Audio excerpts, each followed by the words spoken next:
السلام علیکم. نن مې چې تاسو ته د منکرین حدیثو د کور نه یوه ګواهي راوړې ده. کله چې تاسو هغه واورئ نو په دې باندې په پوهه شئ چې دا خلک څومره د الله د کتاب سره دشمني کوي، څومره د رب العالمین د احکامو سره چې قرآن کریم کې موږ ته حکم کړی دی د هغې سره دشمني کوي او معناګانې بدلوي.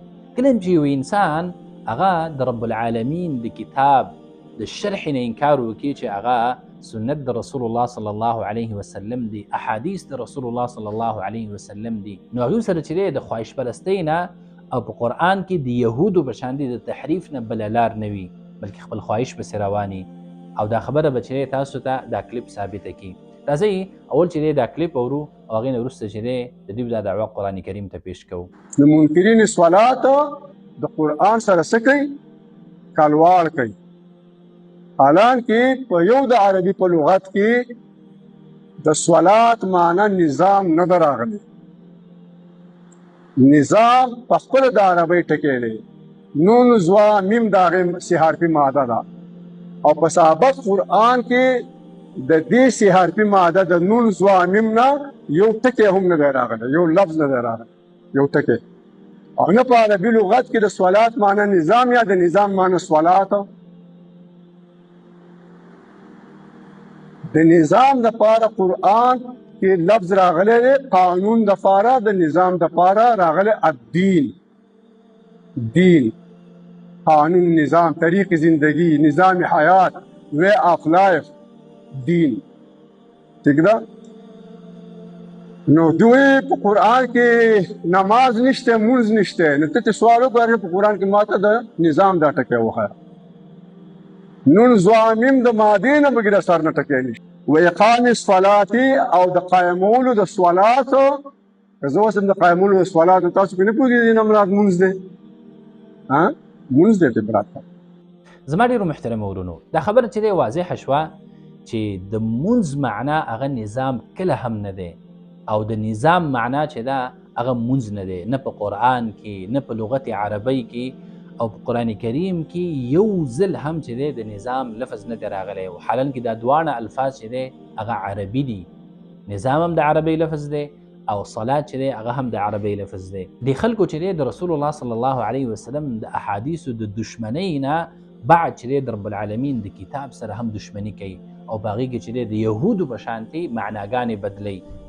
را به شو د خبرې ته اقامه په لغت عربی کې هغه فعل دی چې وروسته د دې نه کومه کلمه راشي نو د دې معنا هغه ښکاره کوي او واضحه کوي.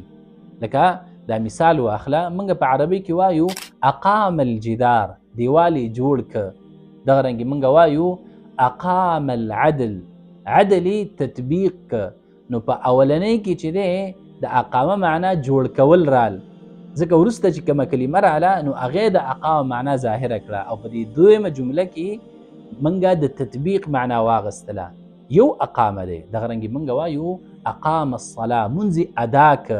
نو دلته چې د ادا کولو په معنا باندې رالی. که چېرته موږ دوی سره دا خبره ومنو د لږ ساعت دپاره چې زه دا صلات په معنا د نظام باندې راغلی دی په قرآن کې، نو الله رب العالمین په دغه کتاب کې خپل نبي ته فرمایي او د صلات خوف طریقو ته ښایي. کله چې تاسو د جنگ په میدان کې وئ او دشمن تاسو ته مخامخ یي او د مونځ وخت راشي، نو بیا به کومه طریقې سره مونځ کوئ؟ الله رب العالمین فرمایي وَإِذَا كُنْتَ فِيهِمْ فَأَقَمْتَ لَهُمُ الصَّلَاةَ فَلْتَقُمْ طَائِفَةٌ مِّنْهُمْ مَعَكَ وَلْيَأْخُذُوا أَسْلِحَتَهُمْ فَإِذَا سَجَدُوا فَلْيَكُونُوا مِنْ وَرَائِكُمْ. الله رب العالمین خپل نبي ته وایي چې داسې حالت رالی په تاسو باندې او د مونځ وخت رالی، نو تاسو داسې وکئ چې دوه ډلې د خپل جیش چې دی دا په دوه ډلو باندې تقسیم کړه. یو د تا سره مونځ ته ودرېږي او دویمه ډله چې دی هغه دې پیره کوي. کله چې سجدې ته ورسېدلې او سجدې تا سره وکړه، نو بیا دې دغه هغه ډله چې هغه پیره کوي هغه دې راشي تا سره په مونځ کې شریکه شي، او دا دویمه ډله دې لاړ شي او دا د مسلمانانو دفاع کوي.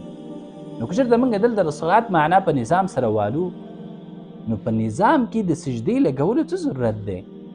او په هغې کې د جیش تقسیمولو په داسې حالت کې چې هغه خوفي، یری او نظام ته سجده وکړي؟ سبحان الله. دغه رنګې الله رب العالمین په بل مقام کې فرمایي يا أيها الذين آمنوا إذا قمتم إلى الصلاة فاغسلوا وجوهكم وأيديكم إلى المرافق وامسحوا برؤوسكم وأرجلكم إلى الكعبين.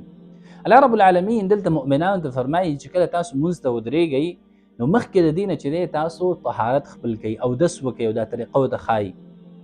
نو سوال دا دی که چېرته موږ دلته د صلات نه معنا نظام واخلو، موږ ویو چې په قرآن کې د صلات معنا نظام راغلی دی، نو بیا نظام ته چې دی خپې انځلو څه ضرورت دی؟ د مسې کولو څه ضرورت دی چې الله رب العالمین په دې آیات کې فرمایي یا ایها الذین آمنوا اذا قمتم الى الصلاة فاغسلوا وجوهکم وایدیکم الى المرافق وامسحوا برؤوسکم، خپل سرونو باندې مسح وکړئ، وارجلکم الى الكعبین، او خپل خپې چې دی هغه وینځئ تر ګیټو پورې. نو نظام ته خپې انځلو دا څه معنا ورکوي؟ دا خو غیر منطقي خبرې دي چې دا خلک یې کوي. دا خلک صرف د خپل خواهش تابعداري کوي، نور هیڅ خبره نشته دی.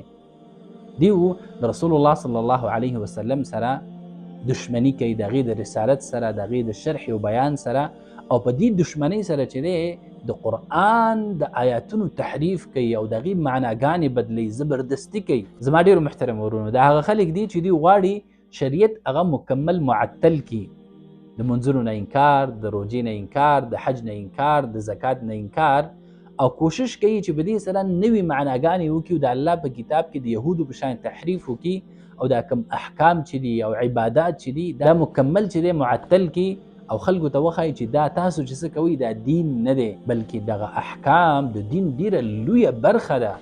صلات ته چې دی رسول الله صلی الله علیه وسلم عماد الدین ویلی دی، دین ستنې ورته ویلې ده. او په قرآن کې الله رب العالمین د مونځ تذکره چې ده هغه د اتیاو نه ډېر کرته کړې